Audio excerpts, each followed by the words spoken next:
also my servant be. If any man serves me, him will my Father honor. God bestows honor upon those that are followers of his Son. God bestows blessing, spiritual light, spiritual knowledge, and that guidance by Jesus' little small voice. See, there's a lot of things that will persuade you these days to follow Jesus.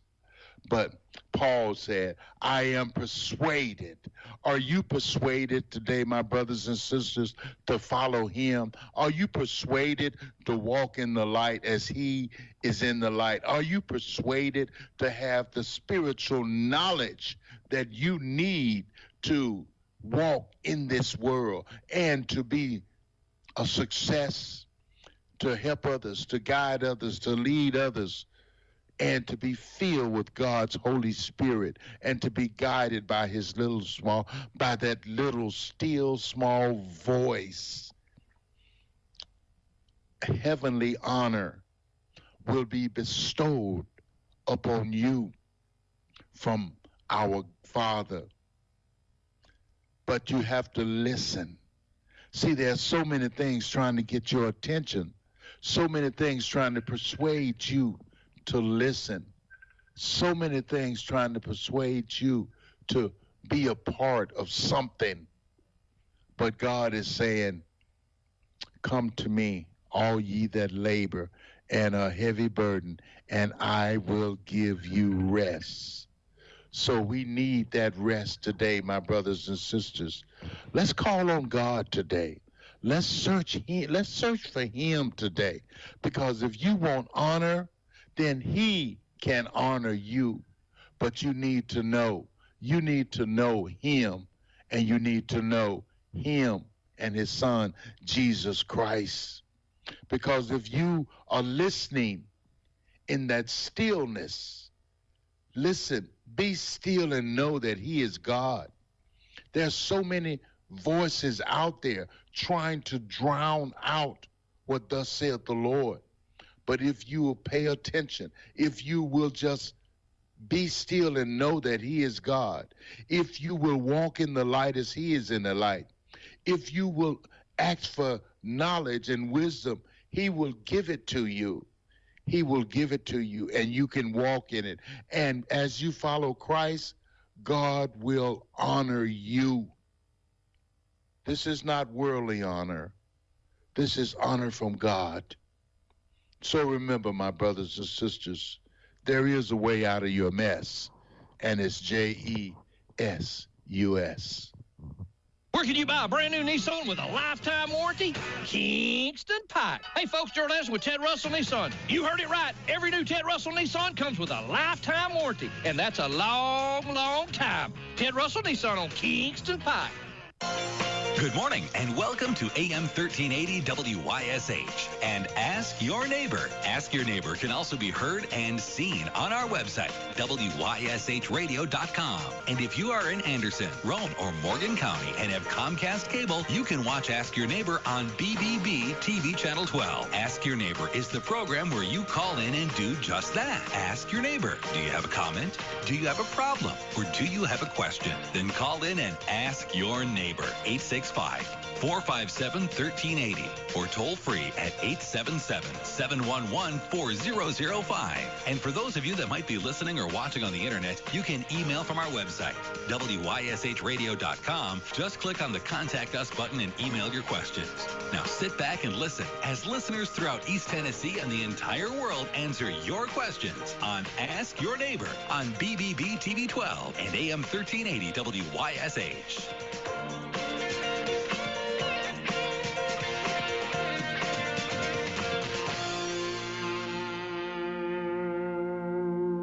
As a homeowner, I'm always looking for peace of mind, especially when I have a costly, unplanned expense, like a cooling system repair or replacement.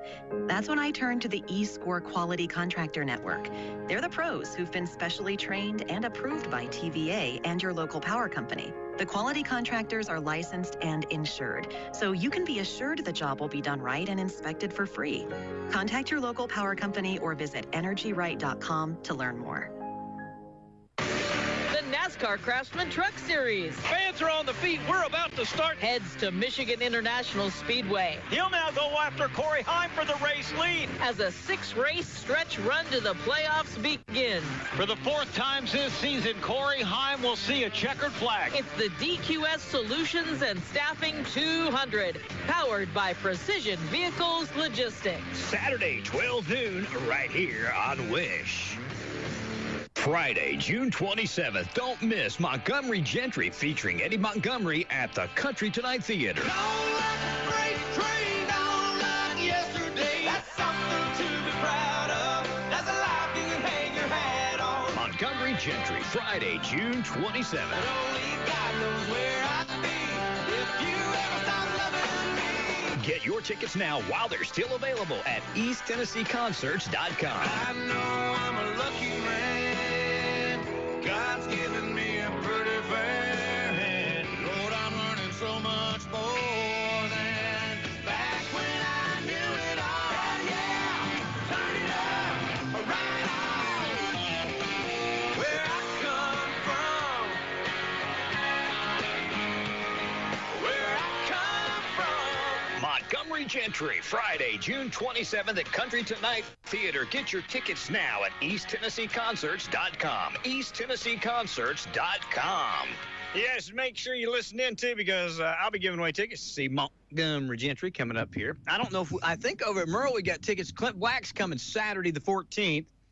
And we got tickets across hall over on Merle for Clint Black we're going to be giving away as well. It's David West, Stars and Stories, the Kaz Walker Show. We've been talking. We didn't even know the show was going on. I thought we'd done the show. We was doing the show. We just didn't have the mics on. You mean we wasn't on? We got to do all this rerun stuff? We got to do it all over again. You know how I am about reruns. I know. You don't want to do it a second time. It's like rehearsing. Don't want to hear it twice. People used to come in to me and they'd say, I want to pick for you Saturday night. What night do you rehearse? I said, you don't rehearse right there on stage. I don't hear it twice. I said... Just go ahead and pick it up now and play it. Hey, this guy walked in one time. He's carrying a guitar, and he said, I won't be on the show. I said, well, just line up. No, I'm not going to be on tonight. He said, I want to be on the week after we rehearse. And I said, well, you won't be on because we don't rehearse. I said, if you can sing, go out there and sing. This is not a rehearsal. This is a show. He said, I ain't going to do nothing like that. And just walk back out the door. He wasn't ready. And we run short on guests one night. And I told Ada, she was running the back. She ran the back door and Karen ran the front door. And I said, we got any guests back there? And she said, yeah, you got 2 boys. And she's got 3 or 4 people. And I said, well, go back there. Round them up. Bring me the best and first. She brought him out there, and I thought, man, it can't get no worse than this. I put him on, here comes the next one, he's worse. It just got bad to worse. You know? That's what you have to learn to be a fast talker and sell your product right quick. Make sure how deep the water is, you got to do it. So, yeah. But, you know, I tell Dustin coming over here, I didn't start playing music. It wasn't my ambition to be a musician. I didn't know I was going to make my living doing it. But what I'd done, I was going to promote my business. Promoting business, money. yeah. I was just a boy, a teenage boy, you know, and I thought, I've got to learn to play something. I didn't play, I beat on the guitar, Faye gave me a few lessons, and then I got me a harmonica, and I played it a while, but I wasn't down to brass tacks. Yeah. And I said, I'm just going to have to do something. I can't hire a band. Why couldn't he hire myself? And so then it got into, I got a good job playing Ball and Buster, and Jim Ball. And what's the first paying job you got playing music? was the first one? First paying. The first shot, I was sanding Lake City High School. That's why I done floor work. Yeah. We was running 2 of them big machines and had a boy edging. And I was standing over there looking out the window, and I thought, man, this is such a pretty day. I wish I could do something where I didn't have to stay in there and eat that dust and all that. And they begged me to come to Gatlinburg. And me and my daddy, but they didn't beg us to come up for that. Me and my daddy went up there because he was going to help me get me a Gibson banjo, a good one of them Mastertones. Yeah. It's tied up in divorce court. And we got there, and the guy that he used to be with Mr. Walker with the Osmond brothers, and Osmond was trying to keep him, but he had everything up there in Gatlinburg pretty well sold up, all them shows. Yeah. And he was just getting who he could get. You know, his hat was going, one quit. And he said, the banjos, he didn't tell me that. I got up there. He said, the banjo is tied up in divorce court. He said, but I want to hire you. And I said, oh, not me. I ain't never played music for a living. That's my first 1964. I got a picture of his first show. And so when I did, well, I played it. I was making, minimum wage was $1.25 an hour. Yeah. I was making $2 an hour. What'd you do, fly over here? you must have been on the way. I forgot to tell you on the jet, didn't I? I was gonna say he sprouted wings, brother. just hung up on the phone with you. I thought he was like 14 miles down the road. But anyhow, right, at his first job I got, I was making $1.25 an hour. Playing up in $2 an hour, and minimum wage $1.25. I played 1 hour and made $20. I made $16 for sanding. Yeah. I come back at Lake City High School. I think of that when I drive by there. I said, we got to get you somebody right quick because it's end of this week is in me. And so I took that and didn't look back. And then it wasn't no time to, open the music barn up. Yeah. And just quick to open it up back. I went to work for Bonnie and Buster. They need me. And I picked one show with them out here at that little shopping center where that parts place is now, I hear in South Clinton. What's the name of that parts place? Napa. Okay, it used to be a grocery, IGA or something in there. Yeah. And they played IGAs and a lot of things because they were sponsored for Quaker Oats, which was Angel Mama and Carmel dog food, the highest price dog food. And we would go play 3 times a day, but that's the first show I played. Because we went, they said, could you play a show with us? And I said, well, I'm driving a school bus. So Sandy I floor, said, I'll get rid of the buzz. kids. What time you play? And they said 4 o'clock. And I said, that's what time I come through there. I had my banjo on the bus, and I pulled under and done a show with him. And he said, can you do TV next week? And I said, yeah, and I've done that. And he looked at me and said, can you travel? And I said, yeah, I reckon. So he said, we're going to leave and be gone 4 or 5 days at a time. And I said, okay. So his grandpa, which was my brother-in-law, he used to be a school bus driver. You know, that's how he met my sister. He was her school bus driver, and she married him. And so he said, well, I'll fill in for you while you're on the road. So if I'd have to be off, well, he'd fill in. Of course, I drove different buses for 6 years. Yeah. You know, when I could. But I was gone a lot after that. So but I started driving bus even when I was 21. So your first paying job was going up there and picking in Gatlinburg.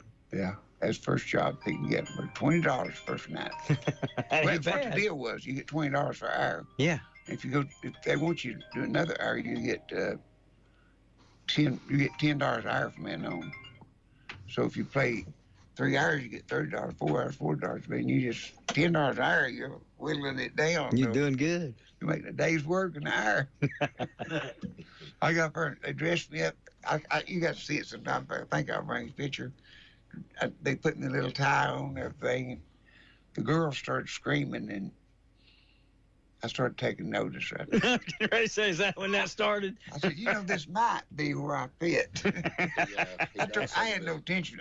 No, I told the man, I said, I never. Pull that mic down there, Anthony. Just toward I said, I never played music for a living. Yeah. So just count me. Didn't think so. Count me out. And so they bagged me. This mandolin player used to be with Mac Wiseman all the way home.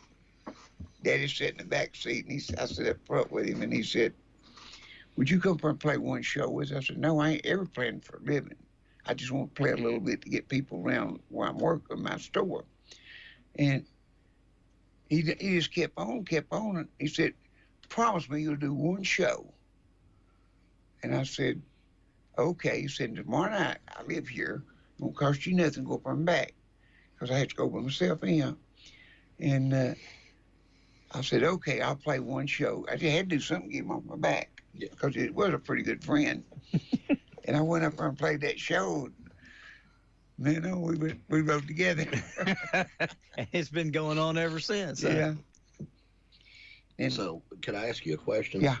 Is basically what you're telling us here is whenever the women started screaming when you played, you decided to become a professional banjo not player? that. No, the money came first, but they come second. The money was good, but he took notice of the other benefits as well. Ron knows green was first. Yeah, right. Other things come on in there. Oh, I got to tell Ron this. This is funny. I started playing then. We took off. Bonnie and Buster took off a whole summer Okay. because they got in the movie with, I can't think that game, Walking the Spring Rain. They got in that movie. Okay. And we got in stuff with that, somebody else with that guy. And so they took off, and I still done TV. We had to quit and go to Knoxville and do TV. I stayed on that for as long as it was on. Yeah. 8 years, I believe, was it. But anyhow, I worked with that guy that I told you about because I had a real good job with him that summer. He said, well, I'll just hire you off summer. So we had to ride up the ski lift way up on top of that mountain, and I put the banjo in there, and my sister would go, she'd sit in the seat behind me, and we'd go up. You could look down and see them rattlesnakes and stuff laying on the ground. And up there, then they had outside toilets and no electricity up there. And they sent that food up on one of them things, a big old chest of ice, and they had cold drinks. And they had logs cut out for you to sit on. And see, they'd go up, a bunch was coming in every minute, and a bunch getting on, going down. They just hear maybe 3 songs. They kept moving. I remember the bathrooms was outhouses. And they'd say, don't go no further than the outhouse because there are rattlers everywhere up here. And you see the bears playing right behind you. Don't feed no bear. They'll come up here on stage to get with you.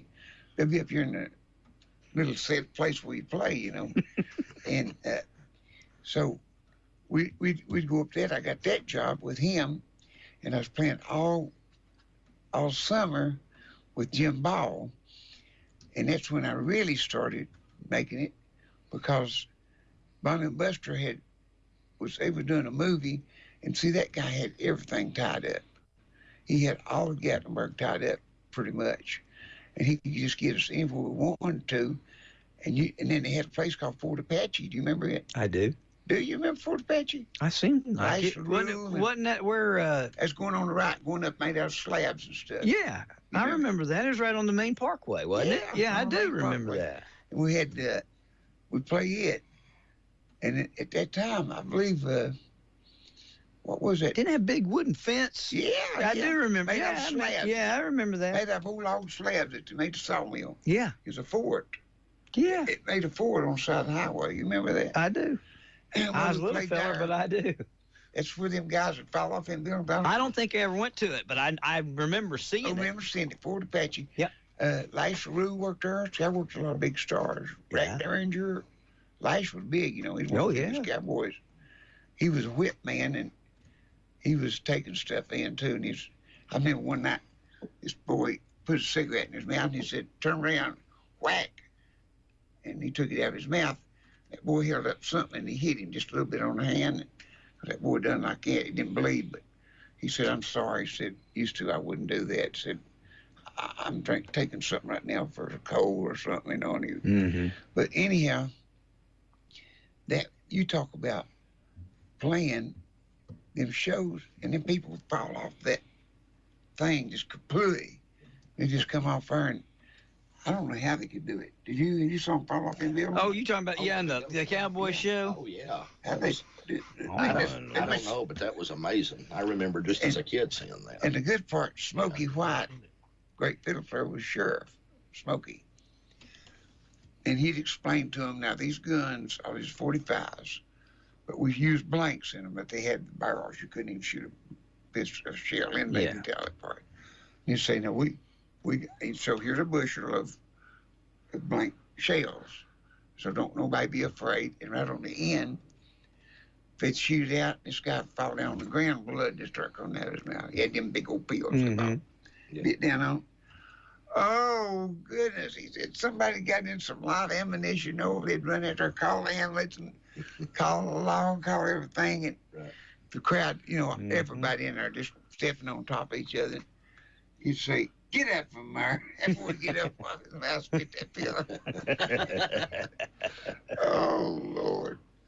Well, you take about the stuff that we had and the places we got to play, and it was just all of it combined it into. That's what I just wound up doing. Did you ever play on the train it's now Dollywood, but it's in Silver Dollar City? I played Silver Dollar. What was it? Before it's Gold Rush, before Silver Dollar City. I believe so. I still got some of those Cubans. Gold Rush. I think so. Gold Rush Junction and Silver Dollar Gold City. Rush Junction, yep. That's what it was. Wow. Yeah, we done a thing or two on the train. They had holdups. Yeah. You remember that? Right. Yeah. Oh, yeah. Did you ride it? What's his name? Our buddy and his wife played it forever. Dead burn it. Well, Russ and Jeff. Russ and Jeff. Yeah, Russ, Jefferson, They Becky. played all that stuff. Yeah. Train. Where did you have holdups? And they'd hold up. Sit on there. We was the musicians. We'd sit on there. And here come these cowboys out of the bushes. We'd be shooting that train. Yeah. Have a holdup. And so this guy was on stage with us. Yeah. He told the story about the train ride. Boy, we had how many in yours rode the train at Gold Rush Junction? And they'd hold up their hands, see the bit where we was playing a big theater somewhere. Concert hall where we played, I believe. And he said, shoot, we rode the train day. We played on the train. We was on train day. And did y'all see the holdup? Yeah, everybody saw the holdup. Had to stop the train and run around. They had little cabins they could jump out of. And when they did, why, he said, I never saw nothing like it. He said, they stole everything. They took everything. He said, they took anything anybody had, took their purses, and said when they left, I was sitting right by the side of a man and his daughter, and said, I looked over and said, she started putting her rings back on. And she put her necklace on her. They said, where did you hide that they didn't get it? Jesse James or whatever he called him. Yeah. Where'd you hide that? She said, in my mouth. He said, oh, I wish we'd had your mama. We could save the luggage.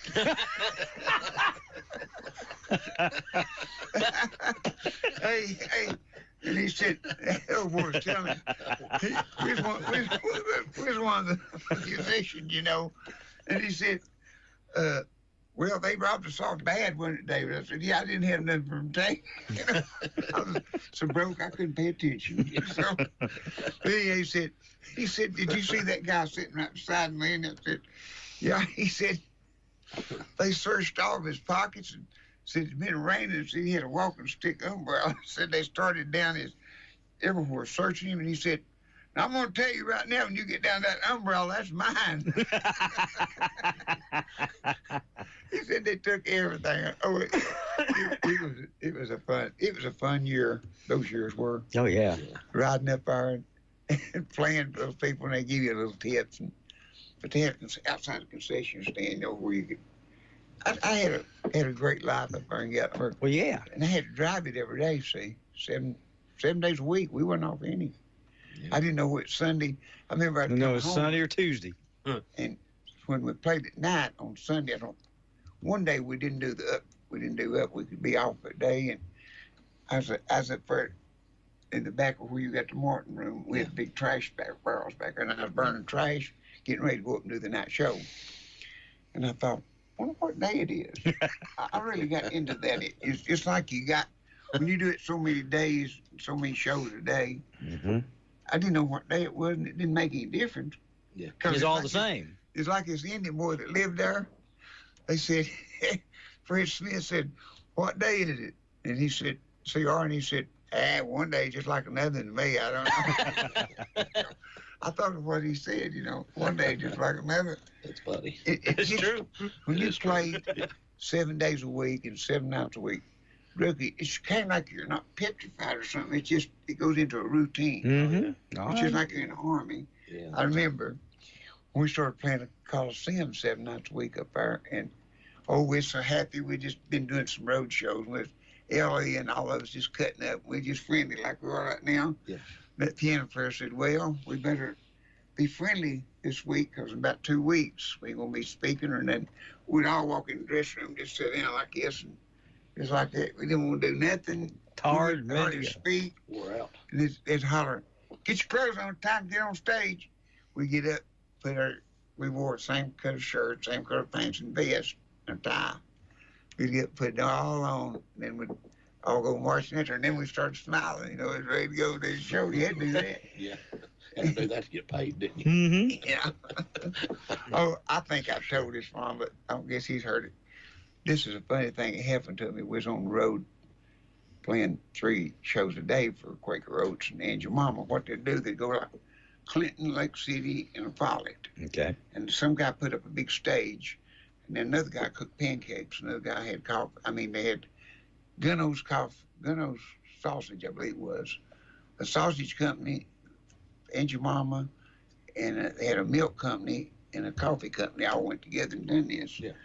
And they'd do that. This guy would eat all the pancakes. You know, he'd sit there and we'd do that. Oh, it was just a big thing. But they put us, this one guy, every time he'd be there every year, we'd start doing it. We did about 3 or 4 years in a row.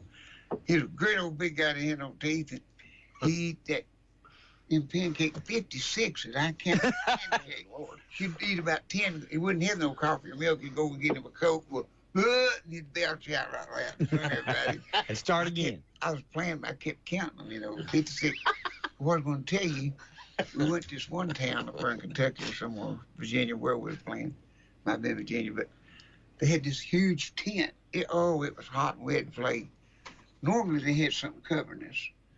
And so this time they had a big tent outside. They had a tent stand. They put us in the tent. Great old big tent would hold 300 people, but we was in the edge of it. And you had all these people out front watching it, and they'd give away stuff. And there's ours to eat. And when we did, there's a dumpster right there. And, oh, man, it was rank. It had cabbage or something in it. It was rank. And Buster had a mustache, and when something didn't suit him, smelled like he'd work his lip, we'd watch him. Look at him. Look at him. Look at him.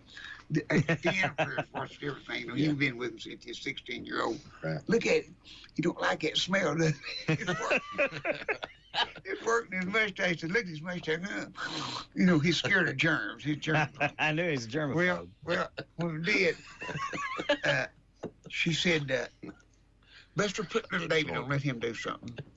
And Buster said, we're going to bring a banjo picker up right now. He may want to talk to you and something of that sort. I said, you know, I'm so glad to be working here with these people. And I said, it reminds me of my first good job I had. I said, I sold Equilax. I said, fastest moving stuff on the market. And I told that joke, you know, you've heard me. Said, well, I went over to the landlord to get the key from the bathroom. This guy stole her samples, and he went and said, you had to get the key from the landlord to get the old hotel to get to the bathroom, just one bathroom. Right. And so we didn't know who stole her samples, and about 3 o'clock in the morning, we heard somebody get up and run down the hall, and he run up to get the key from the landlord. He's sitting there asleep, and he said, landlord.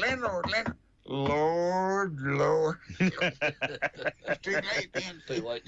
I told that, and it's right with all that stink right there. It smelled just like the joke.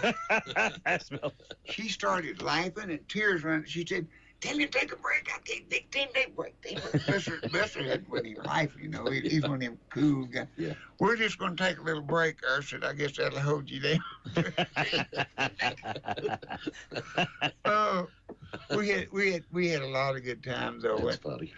And I might have told this, I don't know, but we was somewhere. Everybody was somewhere, wasn't it? Everybody was somewhere.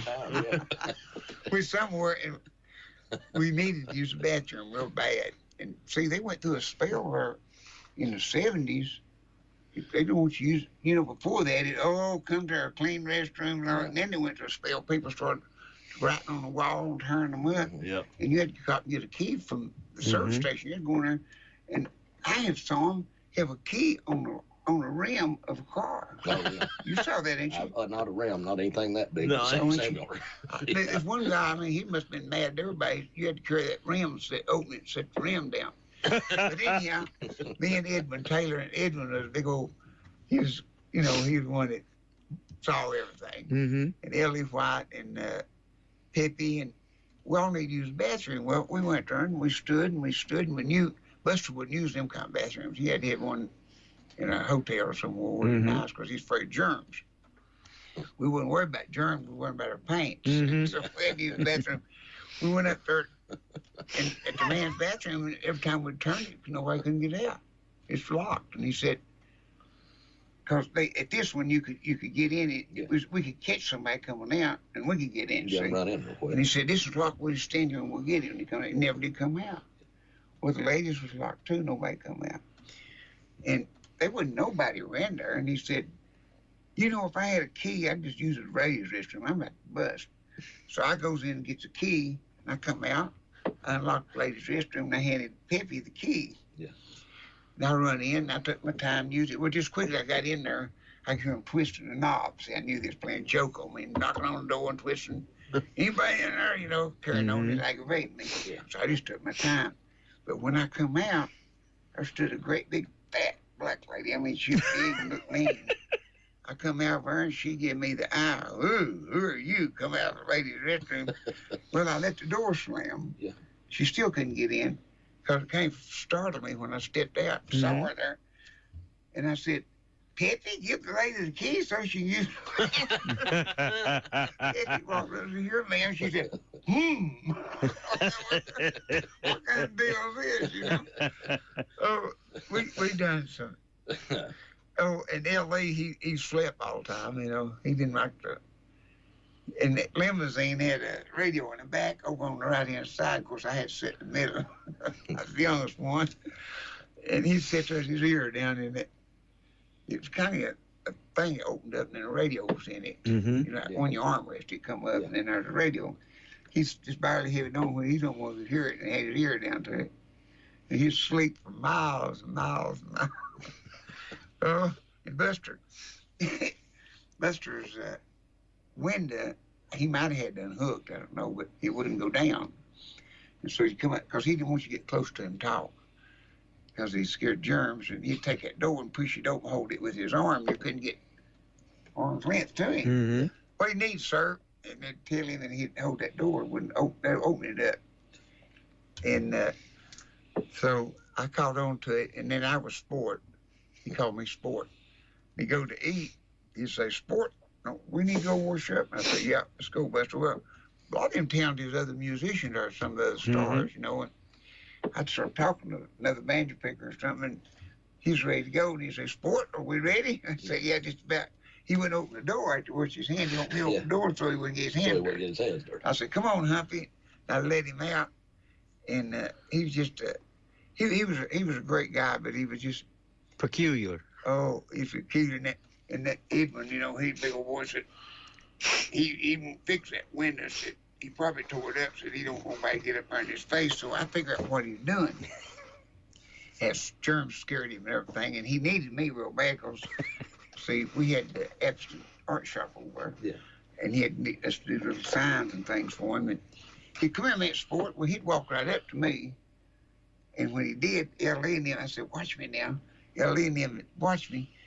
And as he got closer to me, I'd back up, and I'd have him just going around in circles too, Like he did. We done all kinds of things to each other. I say, okay, yeah, Buster. I'd move on around. Yeah. Well, how many of them signs did you want? Well, we need about 4 of them when we go out and put our albums up. And I'd keep backing and back and back, and I'd bring my way back around where we started. I just tickled L.A. See, Lord David will figure out how to do it. Oh, but anyhow, that's funny. Let's talk about Anthony. That's good. That's bad, probably. I want to ask you. David said you sold my guitar, my Johnny Cash guitar. I did. You drug around it. I did. I waited too long. You had it a while. Yeah, we've had it a little bit. So. Boy, that was a good guitar. Oh, it's beautiful. It probably went up now. Beautiful. Now, we've got in a cheaper edition of it. You just got in, didn't you? Yeah, the cheaper edition, Martin. Yeah, yesterday. Yeah, it's wonderful. This guy done had one of them. He wanted the real McCoy. He did. He wanted the real McCoy. It was kind of cool yesterday, getting to carry on your legacy with this because they said between 10 and 12 the first shipment of Martin guitars would arrive. And I pulled in about 9:45 to open up the doors, and there they sat. There you go. Man, what a good day. What a good day. Good start. Oh, you got guitars sitting everywhere. There's everywhere. It just tickled me to death. It's probably one of the best days. And boy, that commercial Ron added to it. Man, that's great. Good? Yeah, Ron just sent that to me. I got excited when I heard it. That's good banjo playing. Yeah. Me and Luke singing. What year did you do that in? at the house. Did you? Yeah. Yeah. How long ago, Dave? How long ago? How long ago did you do that? Lord, I don't know, 80s. The 80s? In the 80s. Boy, it sounds good. Well, you've run it different times, you know. It's because I remember I'd be out and somebody said, boy, that commercial gets in my head. I sang it all day. I do too. I can say the same thing. Yeah, it's in my head right now. Mm-hmm. So it's an attractive commercial, you know. So it does the job. Yeah, it does the job. Yeah. That's what it's meant to do. I was going down the hill and was thinking back, and I thought, and then this guy, he's talking and said, Satterville, Satterville. He said, round the curve. I said, round the curve at the bottom of the hill. There you go. Bring a little money, get a great big deal. Come on, great, and everything. All the words were real good. Right on the down money. Oh, yeah. Yeah, it's Of course, great. that Luke talking about, well, Satterville Music, 2836 Clinton Highway. That's a good impression. Huh? It is. Oh, Luke yeah. kicked it off on guitar. Guitar kickoff. Oh, it's great. I Yeah, said, the whole Luke- commercial's great. I said, Luke, I want to kick off a real good kickoff. Yeah. Boy, Dave won on Yeah, it. he laid it on. Hey, by the way, I appreciate you letting me use that. That's Yeah, great. ain't that good? Oh, it's just wonderful. Yeah, it's just absolutely wonderful. Yeah, you got the Martins galore. You sold 3 Martins yesterday. Hey, what a day! What a day! What a day. I'm not one to brag, but I have to say I have to brag on this one. It was great. You know, I'm down there by myself trying to get all this stuff in the back room, you know, out of the way for customers to come in, and just had really got done, got my breath set down, and caught my wind, you know, getting ready to get it going. And nice couple from Clinton walks in. I mean, just absolutely great couple. They'd bought 1 Martin from me already, and several, I think, from you back in the day. Yeah. Oh, several. And the guy says, well, the lady says, well, I brought him in to look at this Johnny Cash you got. He said, well, I'd really like to have a D41 Martin. And I said, buddy, I just got one brand new in the box in. So we went and took it out. He opened it up. I'll take it. Played it just a second and said, I'll take it. And then she said, well, I want you to have that Johnny Cash too. So 2 big old Mama knows best. Yeah, That's boy, it. I'll tell you, 2 big high-dollar Martins they bought him. What a blessing. And then a little bit later, the day closer to closing time, it's probably about 3:30, 4 o'clock, probably about 4 o'clock. Guy walks in, I want a Martin guitar. Took one home. Your lucky day. Hey, I loved it. You know, now look, I've not sold 14 or 20 a day like you have, but you know, I got to Not get yet. on that. Get ready. But You'll I'm catch hoping. up. We're running hoping. spots with all of his stations. Yeah, So Yeah. you better get ready. yeah. I'm Hold excited. on. I'm excited. Better get excited. ready. 'Cause I guarantee you, by this weekend, you'll be selling Martin. Well, we sure hope so. That's the name of the game, and what we want to do is put them out for people. You know, do people right on the pricing, get people in, just let people have a chance to own a piece of history. You know, one of the best guitars made. You know, other guitar companies have approached about wanting to bring their and get companies it back in. from a and- historical place. oh yeah, most definitely. I mean, you know, David sold so many Martin guitars. I mean, there's no way to count how many you sold. Oh, no, You know, I just, there's no way. I wish there's some way to count them. Yeah. I just wish it.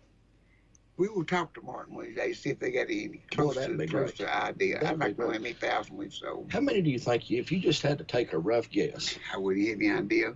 Because I'd order Mexican Martins 50 at a time. One kind of guitar. One kind of guitar 50 at a Just time. one at a time, Just 50 one. at a time. Yeah, we kept Wow. 250 in stock Oh wow, at all times. amazing. We had as high as 12 D45s at once. Which is about a $10,000 guitar. Back in. Yeah, It's yeah. more than that now. It's about 12. But anyhow, they would call me when Martin would run out and ask me would I let another store have one. Yeah. Several times. So you were. And then I having to go bought to back the in, they done their own strings. Mhm. And when they got their shelves full, they'd have usually 3,000, 4,000 over. Oh wow. And they'd call me up and say, can you handle 3,000 or 4,000 sets of strings? Now, they wouldn't put Martin in, they just put them in. Yeah. But they said Martin on the package. Yeah, sure. But the filter is just say something else, you know. Yeah. And I say, yeah, I can handle them. And I buy them. I had a big table right there in front of the door where you come in. Yeah. And I sell them. Yeah. 100 sets for $100. Oh, but You take 100 sets, get them that cheap. Isn't that crazy? Wow. Oh, That's people awesome. walking Wow. out the door with them. Oh yeah, I bet so. Oh, there's buying them at not Dollywood, but it's Dollywood now, but back in it was something else, Silver City or whatever it was then. They would fill Ledbetter and them would come there and buy them and then sell them $5 a set at first. Yeah. Just buying them $1. They'd say, That's can you let amazing. me have 100 of them strings? 100 sets? I said, yeah, bring me a $100 bill. Bring them on. And I sold them. I could sell 3,000 sets of them strings in probably about 6 weeks. Man, Yeah, that's that's impressive. pretty impressive. That's making money. That's rolling money. Yeah, that's great. Yeah. Yeah. And then we had 60 mini music stores. But let's talk about you. You're back at the same place. Right. You got the same entrance. That's right. The same cash register. That's right. Yeah. The same radio up there. We got The same- start the getting on same- YSH now. The playing same the other day. radio. Yeah. And you got the same seat, the same counters. Same everything. It's all the same. Yeah, basically, I don't want it to stay that way. Yeah. You know, And when you come in the It's, door, you get the same. Yeah. Everything in the same. everything's same. And that's what we want to carry on. It's the legacy of the place, that you built. I mean, we don't want anything to Same change. door. Yeah. We was gonna put in a new door, Yep. and yeah. Anthony and the customers talked me out of it. So we repaired this one. It was put in 1955. Yeah, you were going to put us a real fancy door in, a modern day door. And I said, hey, man, I kind of No, like the do old door. that. Yeah, I like the old door. I do too. That door was put in 55, and that barrel was Yeah. built in 55. Yeah, and we don't want to change that, do we? No. My daddy It's made the just blocks nice. for It that first is, building. yeah. That first room you're in, my dad made the blocks one at a time. 1948, he built that. And it Yeah, took you him told about me. 2 years. Well, he was, he wasn't able to work hard, but Yeah. he'd make maybe 20 blocks a night when he come in. Yeah. They made him by hand. Yep. I mean, stirred the concrete by hand, but Yeah. if you had the concrete, he could make one a minute. Yeah. Tank it, move that thing. Move it on. Yeah, because he had to set up. So why would you want to change the history of it Yeah, then, I right? know. There's just too much history there. I mean, So, it's just so much, and you've got two ideas that I never thought of. Always somebody, especially young people, some of them got good ideas, and some of them thinks just for themselves. That's right. But old people do the same thing. When you hit that stage, you don't play a song you like. You play what they want to hear. That's right. That's how it goes. They or that's a customer. That's correct. People don't understand that. I want to do this from here, and I said, no, let's wait and see what they want. See what they want. That's right. And I tell them, I say, if you people got a request, write them on a $10 bill, bring them up here, we're done. Yeah. If we don't know what we do, you $5 substitute. There you go. $2, Or we'll go home with you for dinner. There you We'll go. make it up to We'll you. make it up some way. No, but here's two things that you come up with I never did think of. And it's an advantage for the customer, and it's a good idea. When you get a Martin in, of course, now you got a warehouse room now to hold it. Yeah, right. But you've got the box that come in, and it's labeled for that guitar. That's correct. Well, everybody just about, because them things got lifetime warranty. And They good sure ones, do. Yeah, they would like keep that box. that's right. So he's labeling the boxes now, putting them in the warehouse, and when you buy a guitar, he puts it back in the box and gives it to you. Yeah. And look here, let's look at the advantage of that. You got the original box, would you like that? Oh, yeah. Yep. You don't have to take it to the dump. Right. I used to have boxes stacked up. I'd call these parts places, and I'd convert, what's his name up there above us? Lambert. Yeah, Lambert. Yeah. Lambert's come down and take truckloads of boxes of windshields and glasses and stuff. Right. I had people come from everywhere wanting them One boxes. of the boxes. Right. And I'd give them to them. Yeah. But see, people that ship stuff would come in there, and we finally started charging $20 a box for them. You ought to get right. Because they had to pay Yeah. 40, 50 at the Mm-hmm. Yeah. UPS. And Yeah. say, That's right. Yeah. man, we'll give you 20 right now. Which, business-wise, was a great idea, by the way. Oh, yeah. We can keep Great some idea. extras on Yeah, hand. yeah, keep some extra ones on hand. You don't have That's to tell right. everybody you're doing that. Yeah, I may have to invest in some cardboard business. We started selling them, but before that, but this way you're doing it is a good deal. And It one is. other thing is What's really good, and you're doing. Of course, I couldn't do it because we wasn't in that section of time. Right. See, back then we didn't have computers. No, right. We didn't have emails and all that Yeah, stuff. exactly. But you take them outside, a big lot of them, not all the customers, but a lot of them. You Right. make pictures Right. of them holding a guitar. That's right. Great Yeah. marketing tool. Well, I appreciate it, and That's great. thanks for the kind compliment. But I'll kind of give you a reason why I do that. Number one, you're right. What you said, it is a modern time, and you didn't. I know you'd have been I smart couldn't enough have to done thought it. about Wouldn't that. have You been know, no good me taking the picture. There Well, ain't no place to show it. you would have been smart enough to do it. Just the time Maybe, wasn't there to do it, maybe. right? So the reason I do that, there's really two reasons. It is marketing, yes, but really and more truthfully, it's for the customer because Yeah. they're buying a guitar at a historic place that's known, as you know, we have people coming from Hawaii, New York, states surrounding Nashville, even Nashville, as much music stores as they have, you know. Yeah, Kentucky. So I think it's kind of cool. You know, there's 4 or 5 good locations on the building where people can get a picture and represent, remembering buying their guitar from that historic location. Yeah. That's the biggest reason I did it. But it is good marketing, yes. But really, it's more for the customer, and just keeping things the same the way you did it. You were talking about cash registers and stuff. I mean, yeah, there's all kinds of modern computers and programs to do all kinds of fancy things, but old-fashioned business is cool too, because, I mean, think about it. It worked all those years. Why wouldn't it work now? And that's what Ciderville represents, and that's kind of where I want to keep it at with that. Oh, it's so good.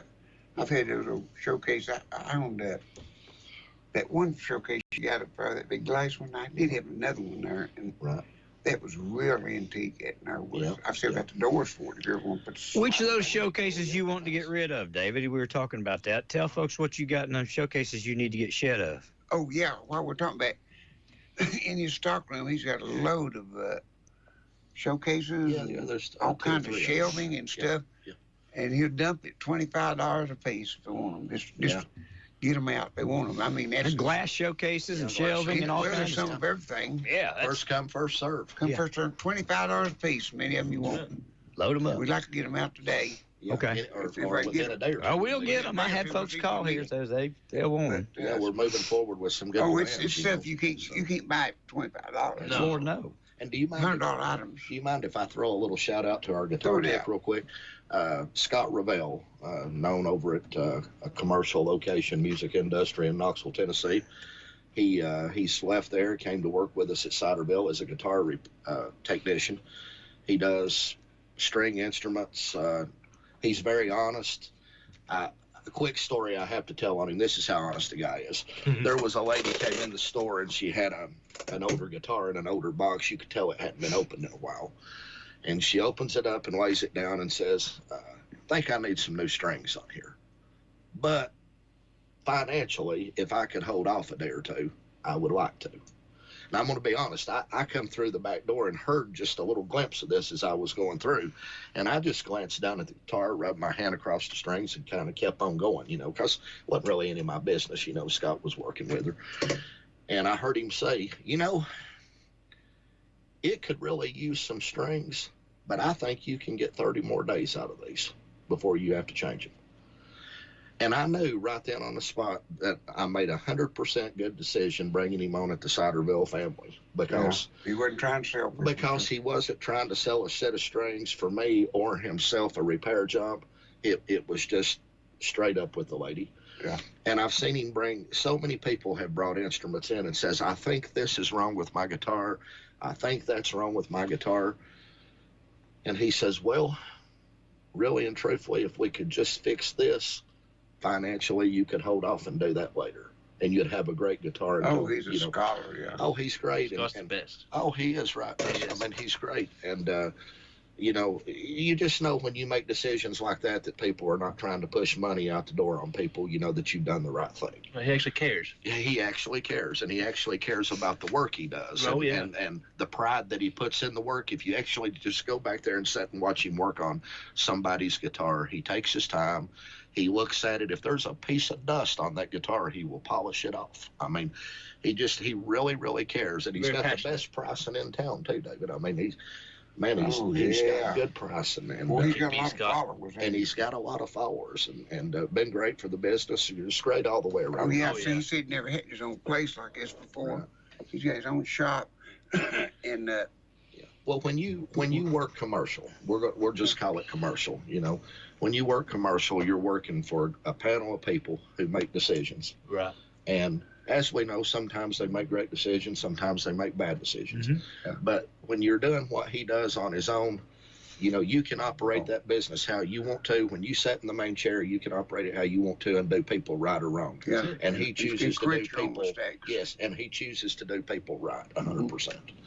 So I wanted to give him a little shout out on that. So if anybody out there needs guitar repair work, basses work on, string instruments, please come down to Ciderville and check Scott Ravel out before you. Well, he's a good one. He wires up pickups and stuff. everything. He rewires them and guitars, Oh, fixes man. pots in them, whatever. He built a bass guitar from scratch the other day, and it was beautiful. I mean, and it worked flawlessly. I mean, it just. Well, they bring Gosh, he's an all-around great guy.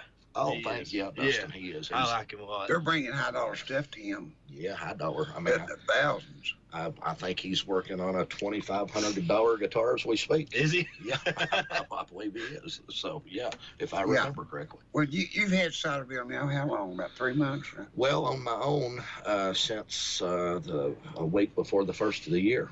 You know, but we'll just really call it January the 1st. You know, January the 1st, this is your first year. Yeah, so it'd be, what would that be? Did you ever drive by Ciderville and wonder what happened you owned it? You know, David, it's kind of funny you to say that. I've never really talked to you about this, but I can remember you know, I've done law enforcement. Oh, yeah, and you bought a lot of stuff Yeah, from me. I bought a lot of stuff from you, and you was always good to me as a kid. You know, played on your show when I was a kid, the banjo, you know. And they come over when Chet played his guitar and you all bought it. Yeah, just a lot of good memories there. But one day, it's kind of funny you're saying that. One day I was coming from Knoxville, me and my wife now, and we were going around those curves, and we come up on Ciderville. We hadn't been dating too long, and I just looked over and kind of told her about the place, and you and I was friends and stuff. And I said, man, that's a business I'd like to be into. I've never told you that story. No, but you she'll never tell you. told me. Mercedes will tell you, my wife. I said, man, that's a business I'd like to be into. And here you are. Kept on going. Who would have ever thought now that not only am I Now in the you're in the business, driver's seat. I'm getting to drive your business still, you know, so it's your old business. It's You're just doing so good with it. I appreciate it. I'm trying with everything I've got, you know, learning a lot, making a few mistakes, doing a few good things, I hope, here and there, but just trying real hard, you know. Yeah. If we put both our heads together and get his and Ron, we might do something. Yeah.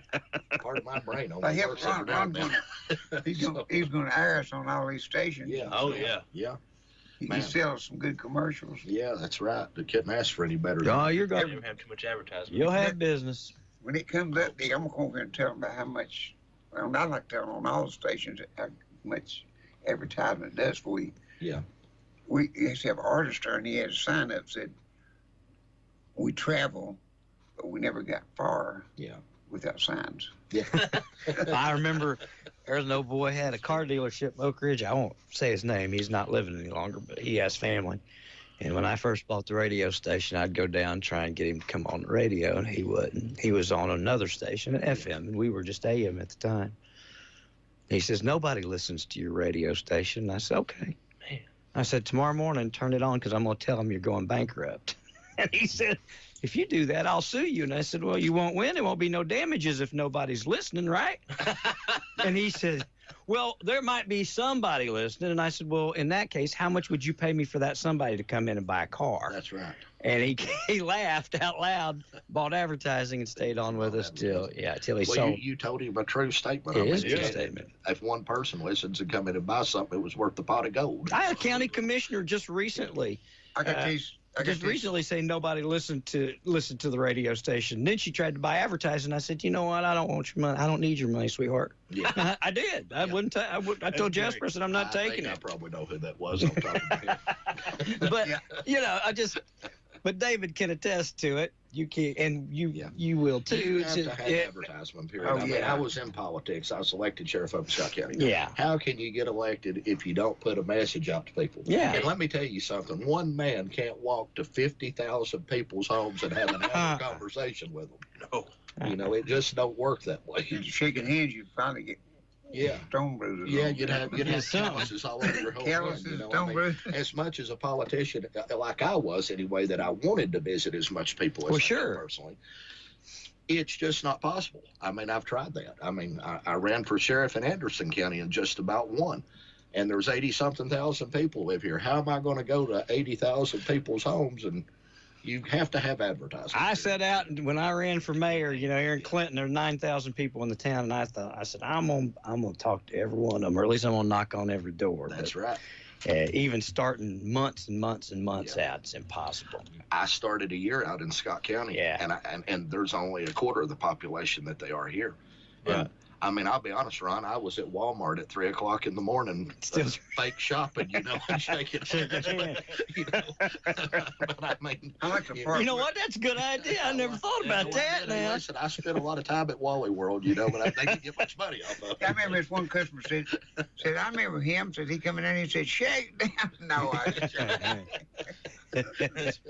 I got to tell Ron something he'll like. What's that? Karen, he's been taking therapy, for her back. Yeah. She's had a back operation. And she, KOC. Okay. And she told me, she said, I was over at KOC and said, guess what they were playing? I said, what? She said, Merle. Love it. Yeah. KOC at Merle. Where's that? Knoxville what? What is that? Orthopedic clinic. And you're Knoxville what clinic? Orthopedic. Orthopedic. That's great. And so when they hear Ciderville, so she can say, well, I know that guy. I know him. Yeah, that's right. That's awesome. And I got to tell you something else funny. She said, What's that? she's driving one of the Ciderville vehicles. Yeah. It's sitting out front. She said, I was laying there on the bed, getting therapy, and said, this woman come in to get her therapy. She said, she must have been coming in quite a while. How you doing today? Whatever her name was. She said, where's David at in yours? Says, he taking therapy? She said, I saw his car outside. I said, what'd you say? She said, I didn't say anything. I just laid low. Laid low, stayed And there. she said, I know he's here somewhere with his car outside. This side of real music on it. She was kind of Right. outspoken anyhow, Yeah, you know? right. Yeah. All the medicine helps a little bit, don't it? Yeah. So you started out as a policeman, didn't you? Yeah. City? Yeah. Well, a dispatcher at Oneida Police Department. Oh, okay. Yeah, just right fresh out of 2 days literally out of high school. And where'd you go from there? The sheriff's office. Deputy sheriff? Well, I made jailer. I don't know if that's a step up from dispatch or not, brother. I got to tell you this, though. It's kind of cool. I got to do that in the days of, before the laws changed, and they make you have so many employees per so many inmates and all that. If I remember right, my first night working in the jail by myself, I was the only jailer. I worked third shift. There was 84 inmates in there. One man, me, 84 inmates. You just hope it didn't break Yeah, I'll never forget that. Yeah, you just hope everything goes well. There was no jailbreak at night, would you? And I'll tell you, I've got to tell you this. This is a real good one. My first day being broke in, they hired me and brought me in to train me.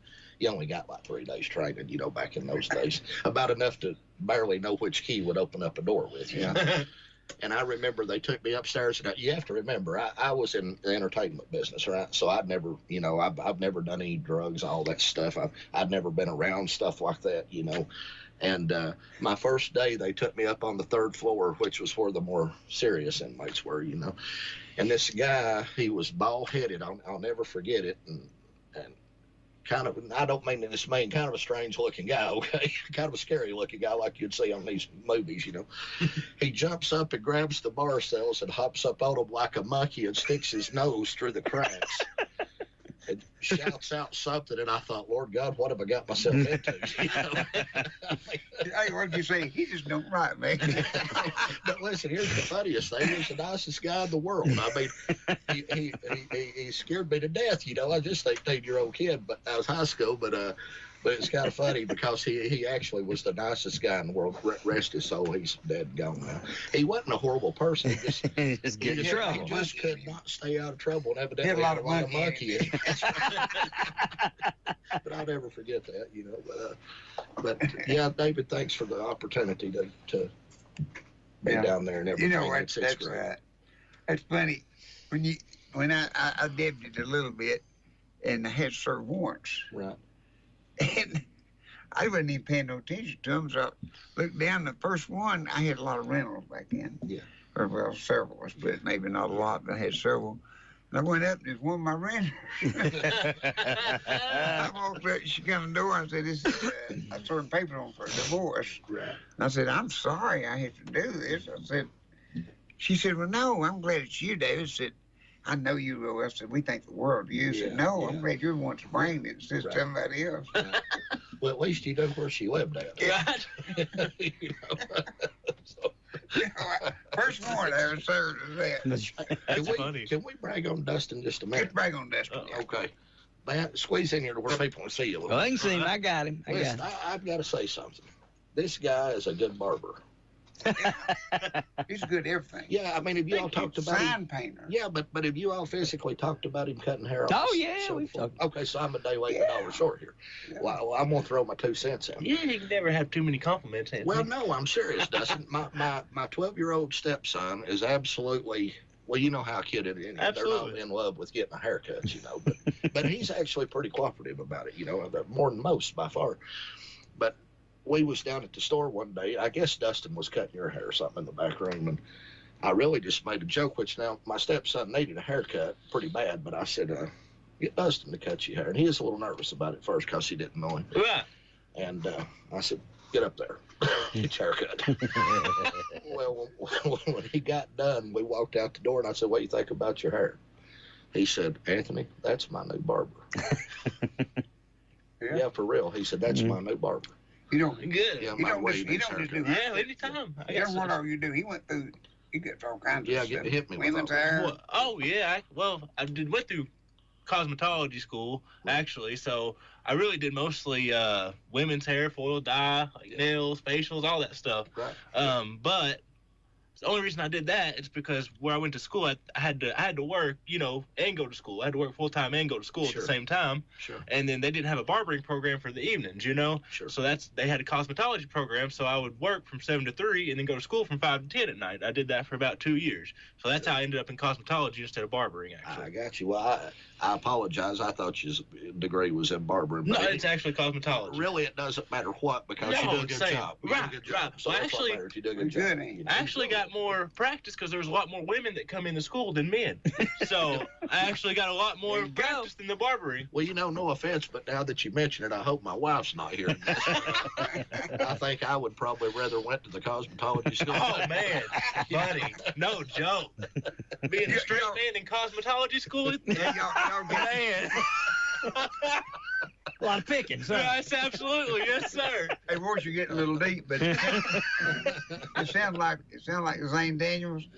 I was talking to him. He Y'all said, dig the hole. I'm staying over here. That's all right? You go ahead. We better shut up, Anthony. Yeah, I'm done. I'm done. You know, Zane Daniels said. I was talking to him one day. We was riding around. And said, "You know, I'm gonna change my way of life." Said, "I'm just gonna be a woman's lawyer." He said, I'm not gonna help. Try cases with men. It's gonna be women. I said, "Well, what's your platform?" He said, "If I can't get you out, I'll get in with you."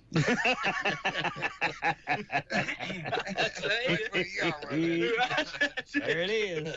Dustin had a dream when he went to do this. Well, a lot of women, they would say, like, they'd rather men do their hair because they think other women were jealous and want to mess them up. Well, no joke, I had so many women tell me that. Yes. Well, maybe that's what's wrong with my hair.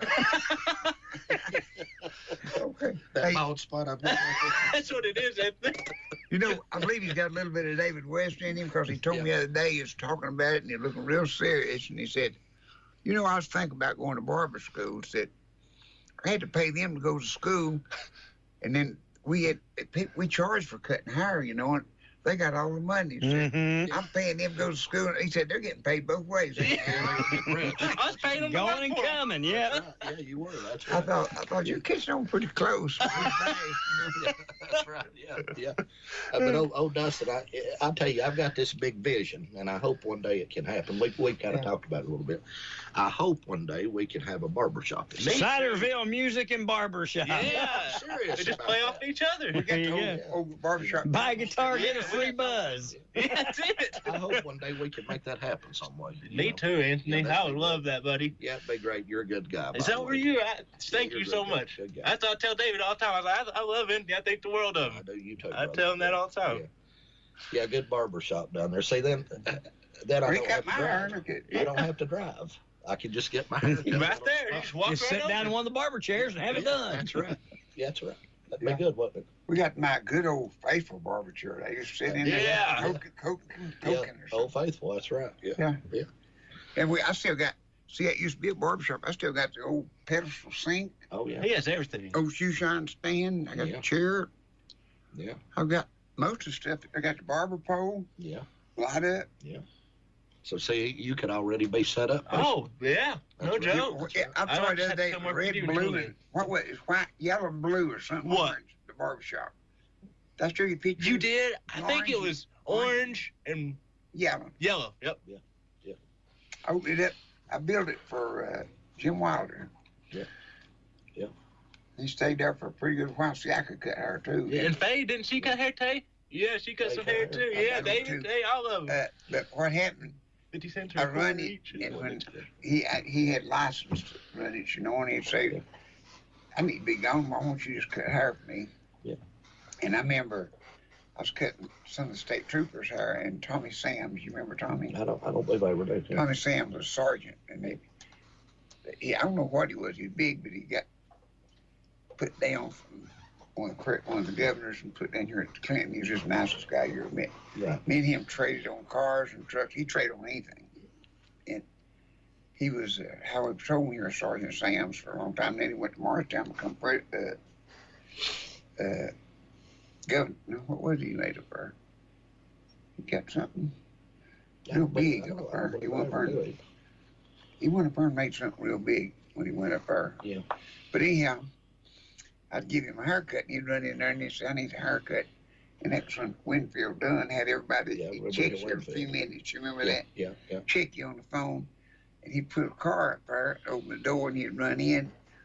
He'd say, "Hold it just a minute." And he'd run there with a scarf around his neck, give me his location. Right. Yeah. You remember when he done stuff like that? I do. You know, I got along with Winfield real good. I went there and stayed with him. Nashville, picked a lot of shows for him because Ron Ritterdorf from Alexandria was one of his 12 committees, I believe. Oh, wow. So he took me down to play at Nashville quite a bit. Yeah. I remember one day me and the governor was standing on this, they had this big old house, and they had some 4x4s run out, and they didn't have nothing under it. Yeah. It just went out about 4 foot, but that's long.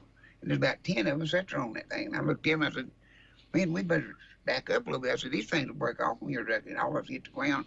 He said, "Well, I guess you're right." So me and him backed up to the back edge if it broke so we could fall back in the house. But Winfield was always really good to me, Governor. And so Ron Ritterdorf, he was real good to me. I give him bench lessons at Alexandria, and I go there and teach him, and he sent me to Nashville, took me to Nashville, did a lot of shows, and me and him become great friends. Yeah. But anyhow, that's when we had the barbershop, and he'd come in and get his haircut, and then I bought a Wells Fargo truck.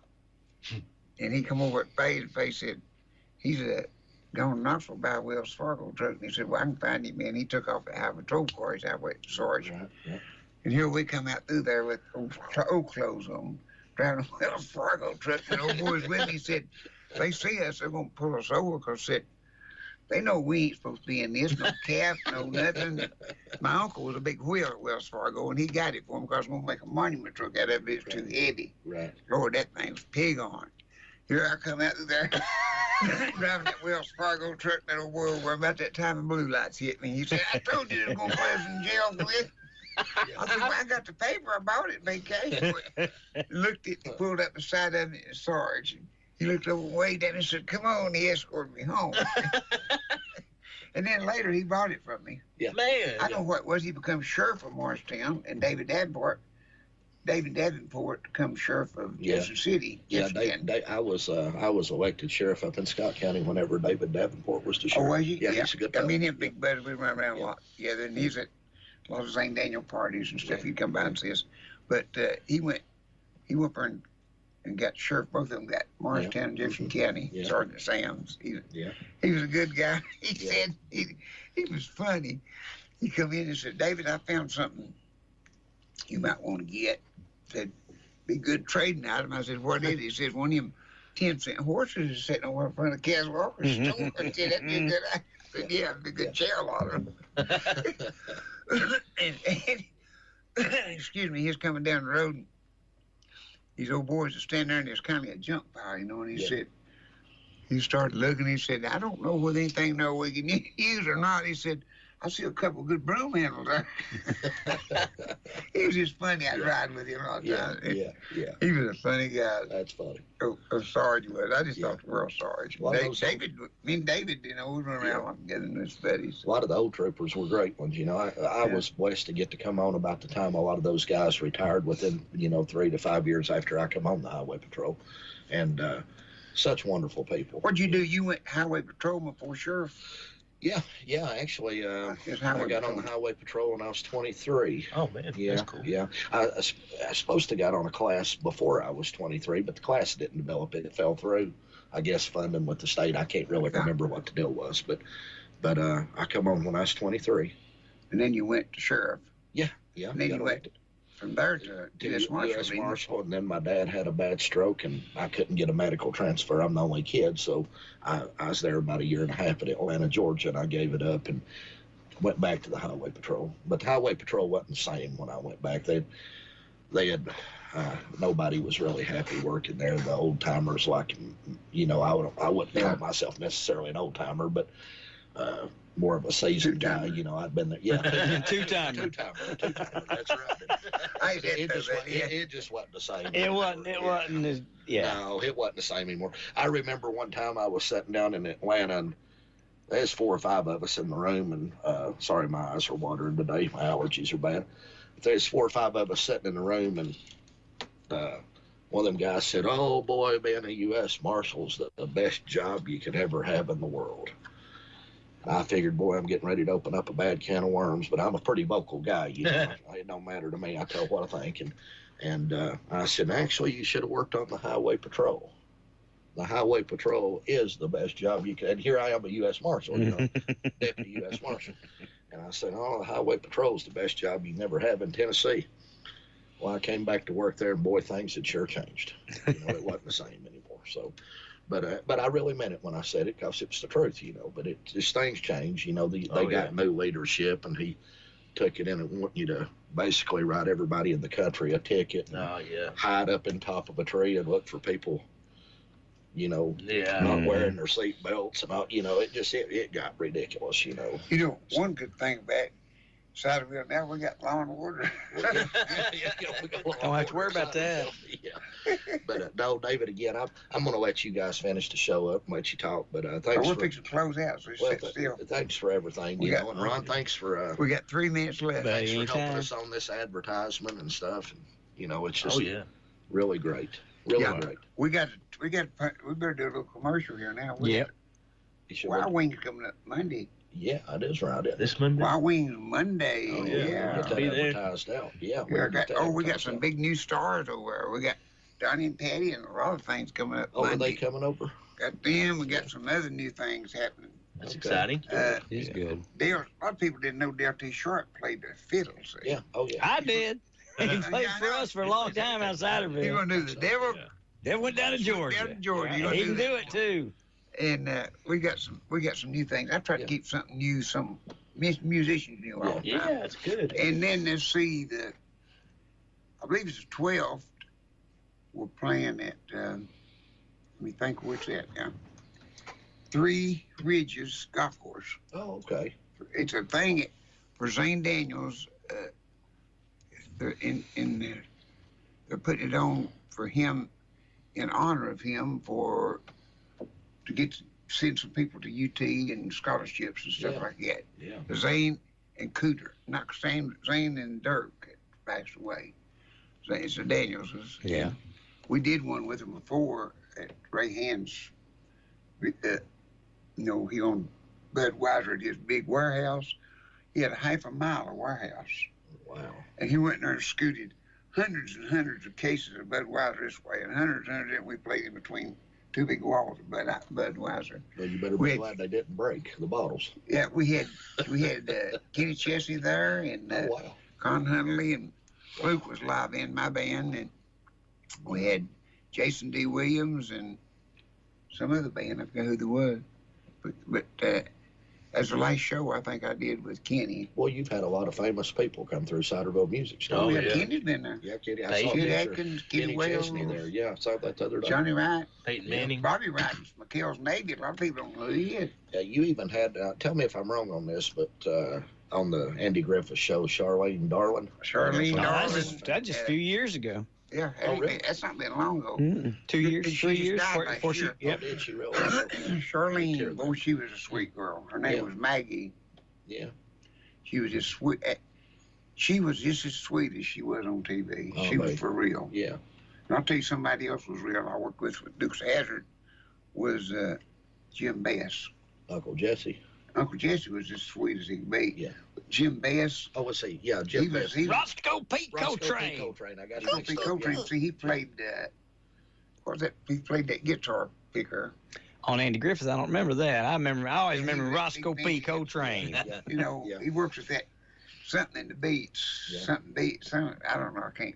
I got Barney it here. mixed up for some reason. I I was get thinking that. I think it's Uncle that Jesse. something in the beats, you know, and he Yeah. went to work for him and had that Jim Lindsay, wasn't he? Jim Lindsay. No, he was one that played the. Gomer. Yeah, I've met him before. He was. Yeah. He was. I was on the Grand Ole Opry one time when I was a kid, and he was there. That's cool. Yeah. He was real nice person. You know. Yeah. I think. Most all those Opry people were Oh, good yeah, people. you know- The old staff Well, anyway. They were very kind. You know? Yeah, You know, a down to guy earth. that's done everything, like Denver Powell.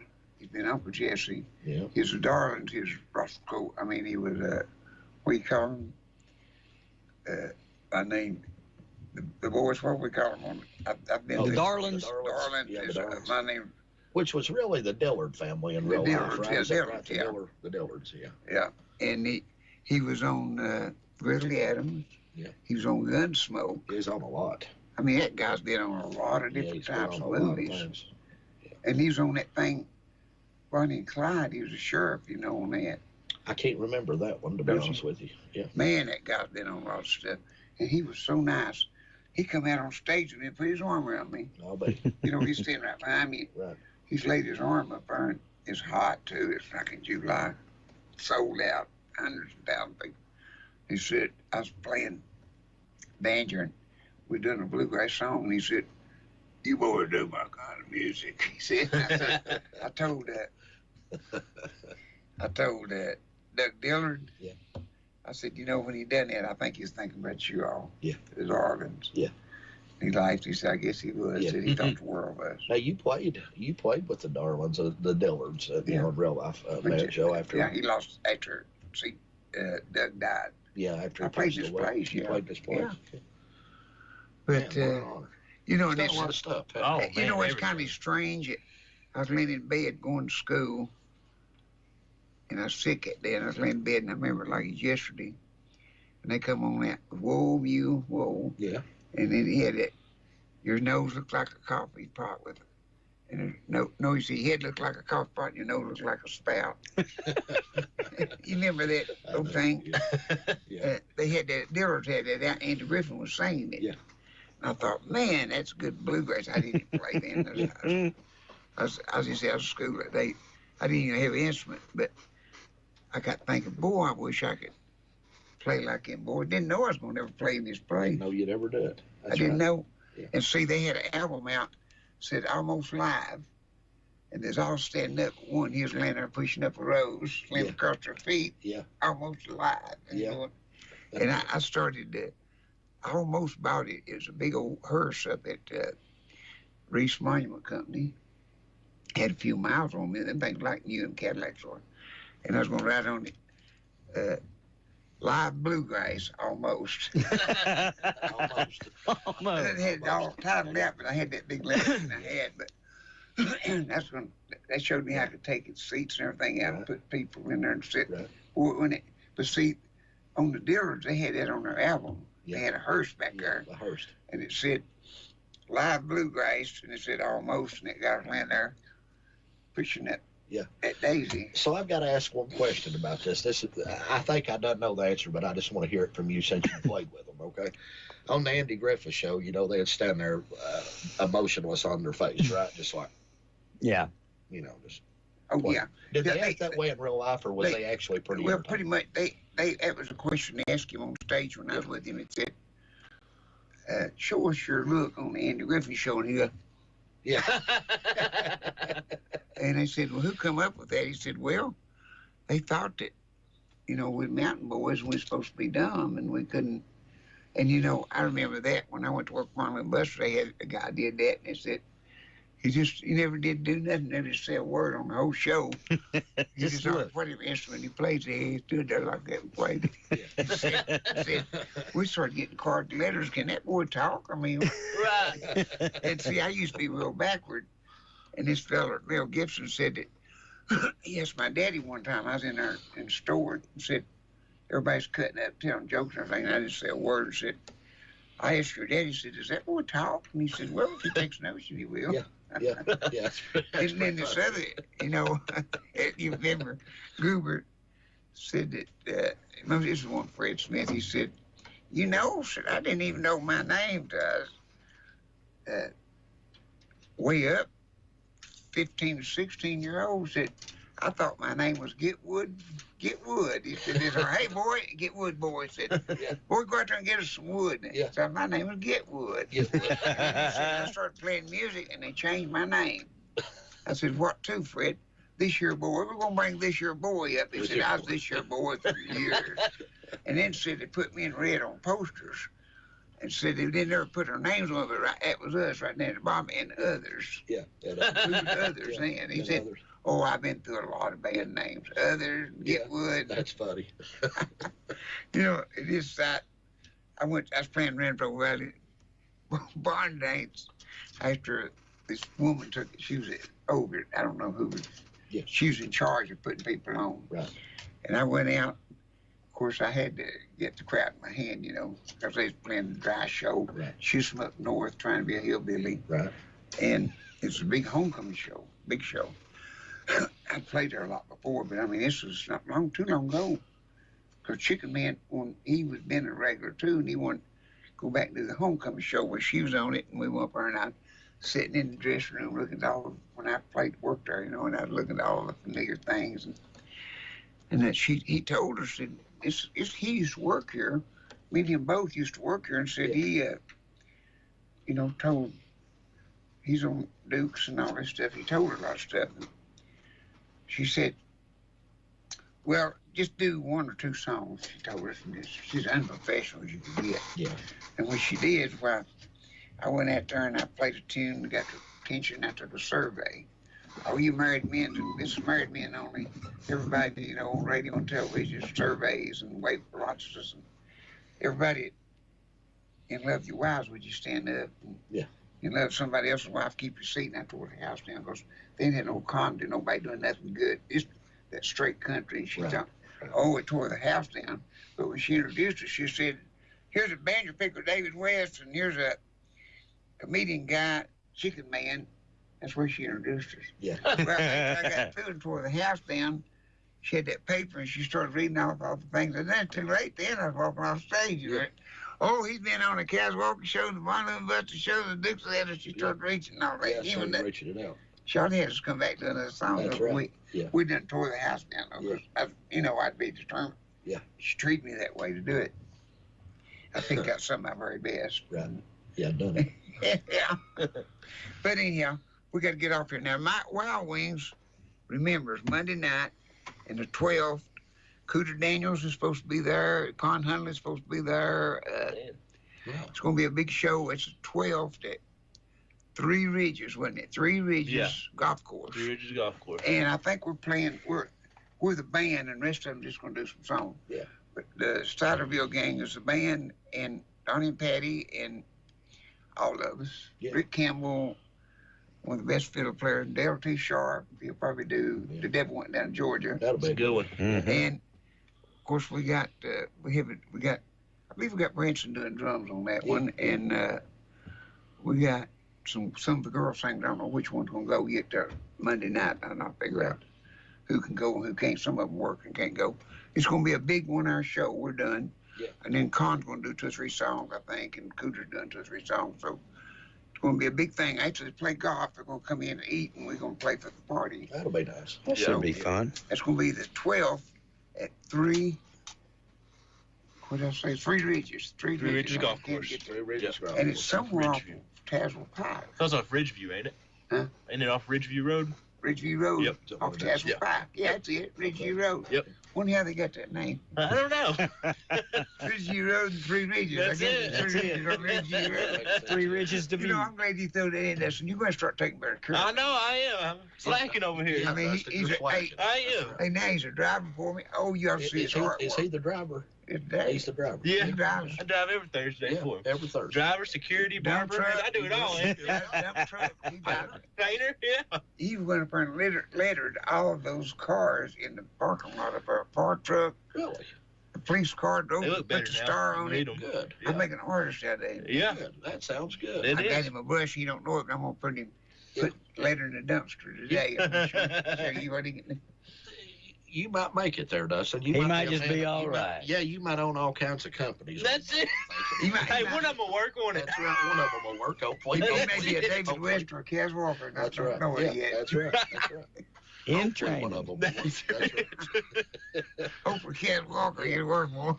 Hey, David, Mr. Walker was a great guy. I want to throw in one more thing, if you don't mind. We forgot to talk about. Okay. Just remember yesterday, Kentucky mandolins and Blue Ridge Oh, yeah. guitars. Yeah, Blue Ridge Guitar's coming. Yeah, we took in Kentucky mandolin and Blue Ridge guitar. Matter of fact, I got in my first 2 Kentucky mandolins and sold one in about 3 days. And we've got one left right now, but we got a real expensive one coming. We got And a, different ones and a, coming. and a, and a Yeah, mediocre Blue Ridge price one. Guitars. And a couple Blue Ridge guitars. And we're coming. waiting on Eastman. We're going to be at that in less than Yeah, 2 Eastman, days. And then we got to get... Actually, David, to interject there a minute, if you don't care, Eastman sent me the bill yesterday to pay today, and it'll be shipped. We're bringing in some Eastman mandolins also. oh, man. great. Yeah. And then Big you got things happening, ain't Well, they? I've got a couple going on. Yeah, You know, we're buddy. hoping for Recording this. King. We're going to get that next. And Yeah, well, we- you bought out. You bought 58. 54. 54, I think it's 54. Yeah. 54 instruments at a Yeah, The state sale, Yeah, man, we sold that's over awesome. half of those. high dollars. Yeah, some really nice Gibson Les Pauls, some cheaper Firefly stuff that are knocked You off bought some some stuff I expensive ain't never guitars. saw. Well, me too. You know, honestly, me too. That's funny you to say Some of them that. guitars. Yeah, I they- had never even had those. We've got some Resonator electric guitars, some really cool stuff, you know. Man, you've sold a bunch, Yeah. but you still got a bunch. Yeah. Well, quick story. I know we got to go, but a family, it was a daughter, a son, and a mother traveling from a faraway state out west. I can't remember which one, but they were in Nashville, and the son ate something and got some kind of poisoning in his blood. It went from food poisoning to something in his blood. And he was hospitalized, so they had heard about Ciderville. And the mother and daughter, which when he got okay at the hospital, left, drove all the way to Ciderville and bought him a really, really nice guitar. Oh, that's awesome. Yeah, and that was such an honor. You know, I mean, to yeah, them. those So- three Absolutely. sisters about the same cover. Oh yeah, man! What a great bunch of gals. Yeah, they came down and we had 2 different body styles. One was a Les Paul style and one was an ES335 Gibson style. They were in the same and cover. they were in the same cover. They were a blue burst with a black on the outside. So I overheard them when I walked by say, "Sister, we ought to just buy a pair, an identical pair. You know, it'd be a different style guitar, but the same That was color Monday. pattern." That was used to your ears. Oh yeah, it's great. Music Music theaters. I was just tickled to death for them. They bought a matching pair of guitars. We got a picture with them and all that. So good girls too, by the way. Good girls. Okay. Okay, I guess let's wind this up. As Mr. Walker said, you be good to the Lord and he'll be good to you. And we hope you've made somebody's life and somebody happy. And remember, it's Monday night now, Wild Wings, 6:30. And the other show, I think, starts about 6, somewhere right around 6. Till we get to see you again, may the good Lord bless you.